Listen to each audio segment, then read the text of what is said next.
in, I can already see Tex sitting at the concierge desk. He's in his underpants and a greasy shirt, and for some reason is wearing a bellhop hat crooked on his head. Perfect. The guy's over 70 years old, owns the place, and yet he will never admit to his outlandish eccentricities. The door handle rips off as I enter, the wood breaking away from the brass knob as easily as a rusty nail through a foot. I hold it in my hand for a few seconds. My mouth cringes to the right in annoyance. It's like I was shaking a hand and the owner of it disappeared. I debate for a bit whether to put it back or not, but to put it back is like putting a bullet back in the wound. What's the point? I fumble to shove it back into the gaping hole, and when I finally have it in, the handle to my briefcase breaks and the bag drops to the ground. I bring my other hand, with the briefcase handle still clutched tightly in it, to my face. This place is starting to rub off on me. This place is a broken, rundown, abandoned, no good, filthy, unorthodox pile of rubble. So why do I still come here? Easy answer, rent control. The owner is senile and still charges $10 a week. How he lives on it, I'll never know.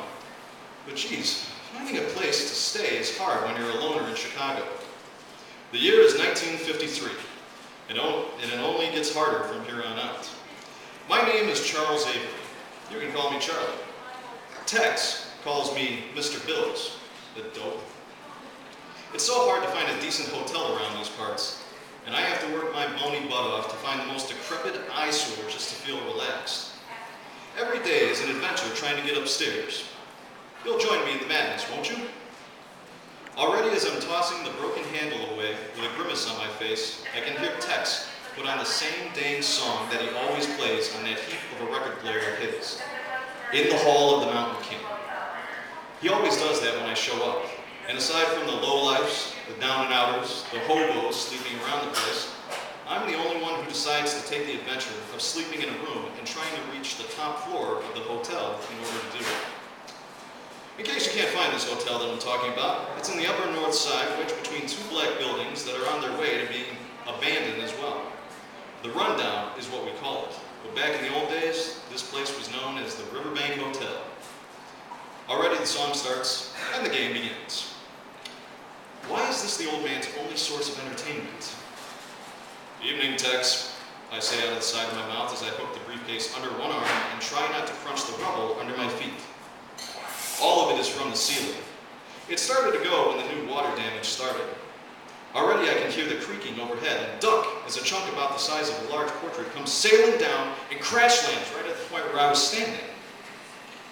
I shake and quiver, holding my briefcase as if it were my soul ready to float away. The old bat Tex begins to snicker so much that one of his teeth falls out. He picks it up, dusts it off, tries to put it back, fails, then ends it all with a, "Shucks, that was a good one too." Now I get my turn to laugh as I shake off the distress and start making my way as before. "Better than time," someone shouts, and before I can get a grip on anything, the hobos go into their routine. Like excited children, they gather and line up against the walls. 3 or 4 on each side are carrying mop buckets.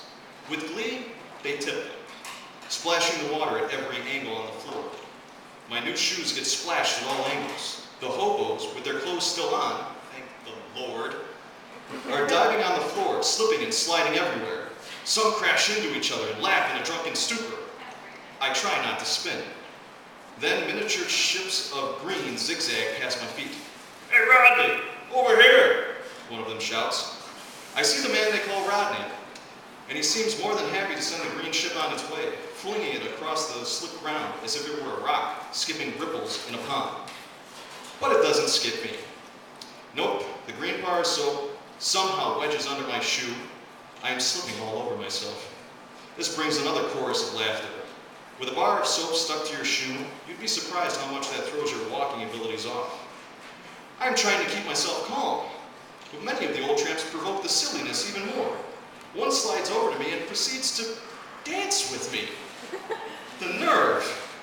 The bunch of misfits put on a whole show. A mad bunch of hooligans is what they all are. I shove them away, losing my balance, dropping my briefcase in the process. Forget it, I tell myself. Every man for himself. I bend and scrape the large molded chunk of soap off my shoe.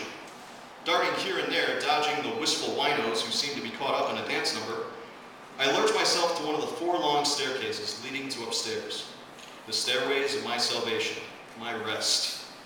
Glancing behind myself as I climb, with my hands as much as my feet, I can see below suds, bubbles, thousands of big and small bubbles soiled by the tramps. The dancing men are caked in them. But this does not stop them from drinking. Lord, no.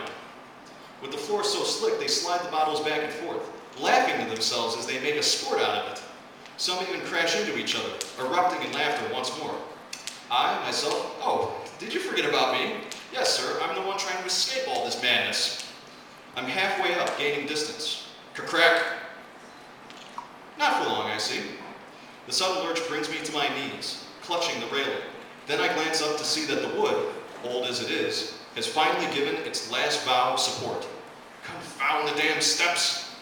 Now as I hold on tight, they give at the top, which tells me that I'm going down in a big hurry. In mere seconds, I'll tumble down, soap or no soap, give my leg a good break, then wonder if any of these buffoons will phone for a doctor. The entire staircase tips sideways, veering to the left, leaving me no choice but to grab onto the enormous chandelier. Scurrying and spinning, I kick my legs, unable to control my spin. If only Marjorie could see me now. She would not have believed it. Neither would I. Thankfully, I conform into a sitting position in the chandelier itself, giving me a bird's-eye view of the chaos unfolding before me. Like dominoes, the staircases collapse and crack against one another, creating waves as pipes are bursting all over the place. The chandelier can't seem to stop its spinning, and I hold on for dear life. Funny as it may seem, I never had the stomach for merry-go-rounds at the fair. And this one seems to be going remarkably fast. It doesn't help matters much that the roof is now joining in with what I can only describe as the bubble bath mayhem below. Streams of roaring water come down and are just as solid as banisters. I should know. The chandelier keeps spinning me into them. And in the midst of this fumble of fate, this theatrical night which grows worse with each desperate climb to the top, though I can't remember it going this sour this fast, I see, wiping the water from my face, one of the boys below has found my typewriter and is using it as a poor man's excuse for an umbrella. But as he brings it up to shield his head from the streams of water coming down, the ink has run and paints his entire abdomen in blue ink. He gags and whines as he tosses the devil of a thing out of his sight, and, as well, out of mine. Oh, did I not mention I'm a writer? Soaked as I am, I can't help but laugh at his misfortune. In time, he will get his laugh as well. The water starts to wane, but that doesn't stop the chandelier from spinning or the chain from tightening, making the ceiling very unstable to handle both the weight of my soaking body and the chandelier. Readily panicked, I try to change the trajectory of my fall, or by some slim chance, swing myself over to the banister to the floor I am trying to get to. Incoming! I find myself shouting, practically grunting to get my swing to go in a straight line. Chunks of the ceiling are giving, making the bums dart back and forth in the water. The record skips, but still charges ahead. Inch by inch. Inch by inch I swing to get to my room, to get my rest. Another large chunk falls, a man below narrowly avoids it, and somehow it cracks something in the floor, allowing the few feet of water that has gathered to drain noisily into a long-forgotten drainage system. Victorious, I clutch onto the banister, and just as the chandelier gives, spins and crashes into the concierge's desk, destroying the floor, the desk, the register, the record player, and rattling text something awful. I know what he will say. To hell with the rest of his furnishings. That was his only copy of that record. Now fully tired, I lurch myself over the banister, breathing heavily and dizzy from the fright. The buzz has died down, and some of the bums below have themselves a nervous chuckle to lighten the mood. My jacket, as I squeeze the coattails, oozes a combination of water, soap, sweat, and I don't know what. Exhausted, I shuffle to the door marked 336. Pull back the door to see a glowing white mattress awaiting me. Rest. All this work, now rest. Ding! I freeze as I hear the sound. I wonder two things at this point. One would be, how on earth could the service bell survive the crash? Though I could imagine Tex carrying that around with him. He always does, sometimes wearing it as a cap. Second, who in their right mind, besides me, would want to check in here? After hearing a small chorus of wolf whistles, I received my answer and cringed as I shut my eyes and put my hand over them as well. Mr. Avery, Tex calls out, seems you have a visitor. My back curls as I sniff a few drops of water up my nose and turn on my heel to make my way back toward the banister. I look down, and there she is, folks, Marjorie. Her mascara running, it could only mean one thing. She's sorry about the fight we had and wants me to come home. I turn back to the bed. It still glows, waiting for me to slop down and forget it all. And it has taken me so much just to make it up here, just to get some rest. I turn back to my dearly devoted, caring, loving wife of 10 years, 2 children, and a history of fine peach pies, and I say, can it wait till the morning? I'm really tired here. She frowns at first, then smirks.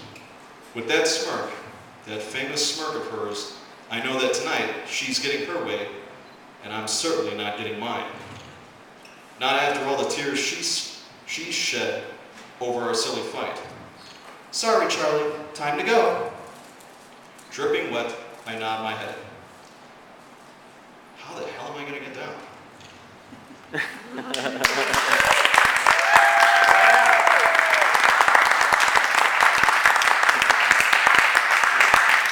you. This short story collection is called For What It's Worth. You can find it on Amazon right now.